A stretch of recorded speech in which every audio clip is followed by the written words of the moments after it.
नमो राघवाय। फिर तुलसीदास जी कहते हैं, मुनि भरद्वाज प्रयाग में रहते हैं। श्री राम के चरणों में गहरा प्रेम है उनका।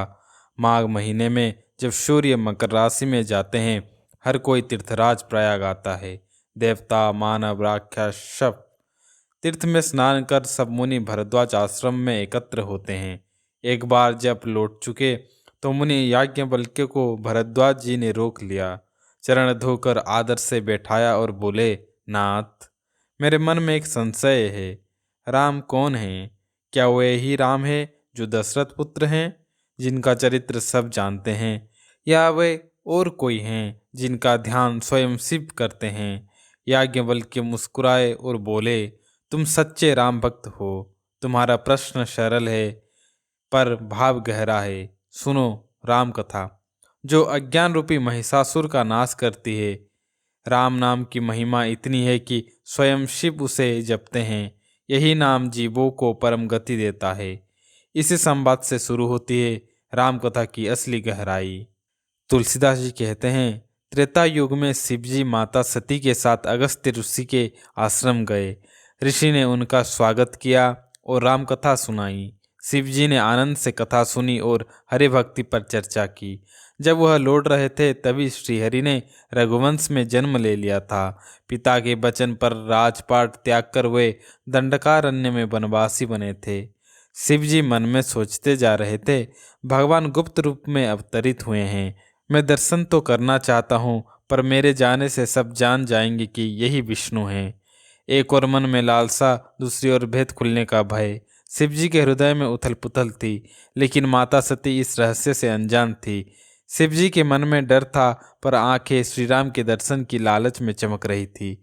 यह उस समय की बात है जब भगवान शिव गहरे ध्यान में थे और सोच रहे थे कि सर्वशक्तिमान राम को सीता हरण जैसी लीला क्यों करनी पड़ी। तभी रावण ने मरीच को मृग बनाकर भेजा। मरीच ने सोने जैसे हिरण का रूप लिया और राम जी उसे मारने गए। पीछे से रावण सीता का हरण कर ले गया। जब राम जी लौटे और सीता को न पाया तो उनकी आंखें भर आई। फिर राम व लक्ष्मण वन में भटकते हुए सीता की खोज करने लगे। वे ऐसे लग रहे थे जैसे कोई साधारण मनुष्य अपने प्रिय के वियोग में दुखी हो। पर तुलसीदास जी कहते हैं, यह सब लीला है। जो मोह से मुक्त है वही राम जी का चरित्र समझ सकते हैं। बाकी लोग इसमें भ्रमित हो जाते हैं। सती जी ने देखा कि शिवजी एक राजकुमार को देखकर भाव विभोर हो उठे हैं और उसे सच्चिदानंद कहकर प्रणाम किया।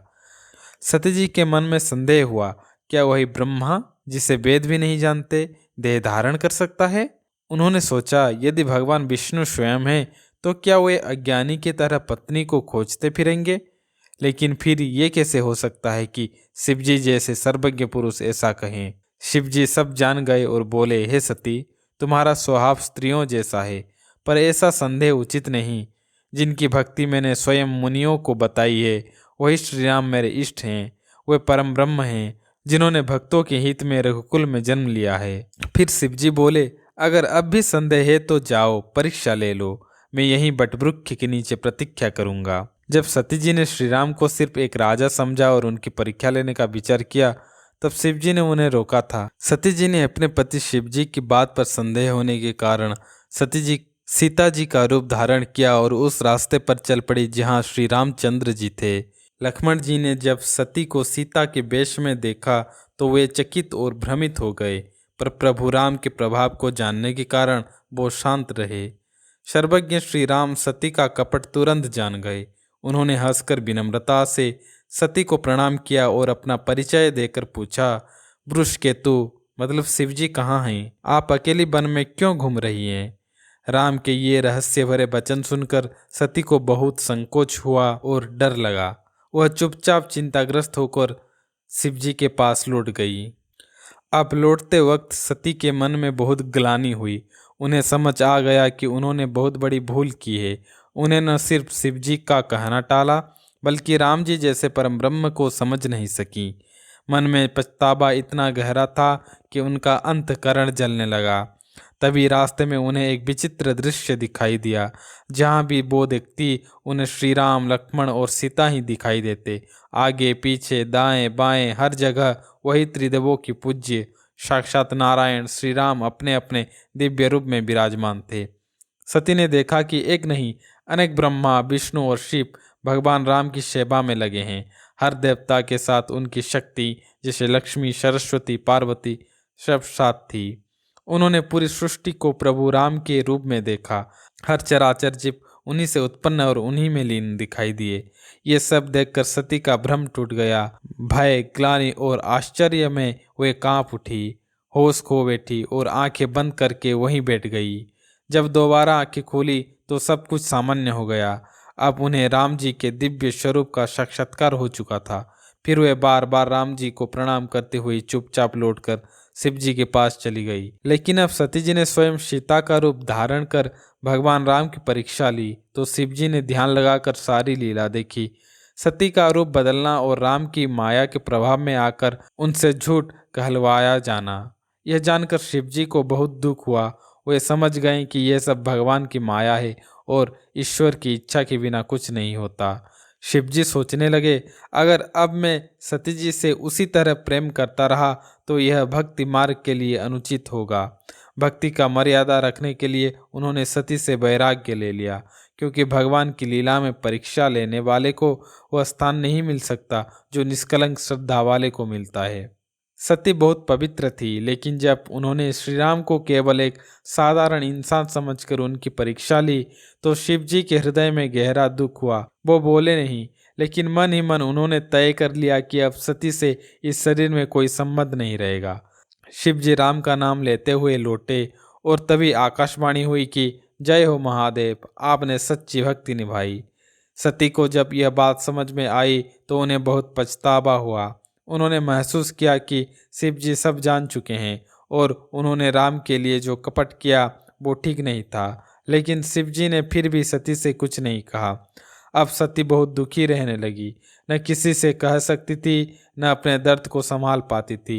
एक एक दिन उन्हें युग के बराबर लगता था। आखिरकार उन्होंने भगवान राम का स्मरण करके प्रार्थना की, यदि मेरा शिव जी से सच्चा प्रेम है तो प्रभु मुझे इस शरीर से मुक्ति मिले। हजारों साल बीत गए। शिव जी गहरे ध्यान से उठे। सती ने प्रणाम किया, लेकिन अब रिश्ता पहले जैसा नहीं था। उधर दक्ष ने घमंड में आकर एक नया अध्याय शुरू कर दिया। दक्ष प्रजापति एक भव्य यज्ञ का आयोजन करते हैं। सारे देवता, किन्नर, नाग, गंधर्व अपनी पत्नियां सहित पहुंचते हैं, पर उन्होंने जानबूझकर भगवान शिव और सती को आमंत्रित नहीं किया। सती जी जब आकाश में देवताओं के विमानों को जाते हुए देखती हैं तो उन्हें पिता के घर जाने की इच्छा होती है। वह भोलेनाथ से आज्ञा मांगती है और शिव जी पहले विनम्रता से फिर स्पष्ट शब्दों में मना करते हैं। वो कहते हैं, जहाँ अपमान हो वहाँ बिना बुलाए जाना अनुचित है। यह न तो प्रेम है न मर्यादा। लेकिन सती के मन में पिता का मोह और अपना अपमान दोनों टकराते हैं। शिव जी लाख समझाते हैं पर सती नहीं मानती। अंत में भगवान शिव उन्हें अपने गणों के साथ विदा कर देते हैं। सती जब पिता के घर पहुंचती है, कोई स्वागत नहीं करता। बहनें तिरस्कार से मुस्कुराती हैं, माँ थोड़ी स्नेह दिखाती हैं, पर दक्ष ने तो कुशल तक नहीं पूछी। जब सती जी ने देखा कि यज्ञ मंडप में शिव का कोई भाग नहीं, सती जी को यह अंदर तक झटका लगता है। उन्हें अब शिव जी के बात याद आती है और उनके हृदय में पति का अपमान जलने लगता है। यह दुख पहले के किसी भी दुख से बड़ा था। सभा में खड़े होकर उन्होंने सबको डांटा। जिस किसी ने शिव की निंदा की है या चुपचाप सुनी है, सबको उसका फल मिलेगा। सती ने कहा, जहाँ संत शिव और भगवान विष्णु की निंदा हो वहाँ या तो निंदा करने वाले की जीभ काट दो या कान बंद करके निकल जाओ। वो बोल उठी, शिव जगत के आत्मा हैं, सबके कल्याणकारी हैं और मेरे पिता उन्हीं की निंदा कर रहे हैं। मैं इस शरीर को और नहीं रख सकती। और फिर अपने मन में शिव को धारण कर योगाग्नि में सती ने अपने प्राण त्याग दिए। पूरी यज्ञशाला में हाहाकार मच गया। यह समाचार जैसे ही कैलाश पहुंचा, शिव ने क्रोधित में वीरभद्र को भेजा। वीरभद्र ने यज्ञ को तहस नहस कर दिया, देवताओं को दंड दिया और दक्ष वही गति को प्राप्त हुए जो किसी शिवद्रोही को होती है। सती माता ने जब अपने प्राण त्यागे तो मरते समय उन्होंने भगवान हरि से एक वर मांगा कि हर जन्म में उन्हें शिव जी की चरणों में प्रेम और भक्ति मिले। उसी वरदान के प्रभाव से वो हिमालय राज के घर में पार्वती रूप में जन्म लेती हैं।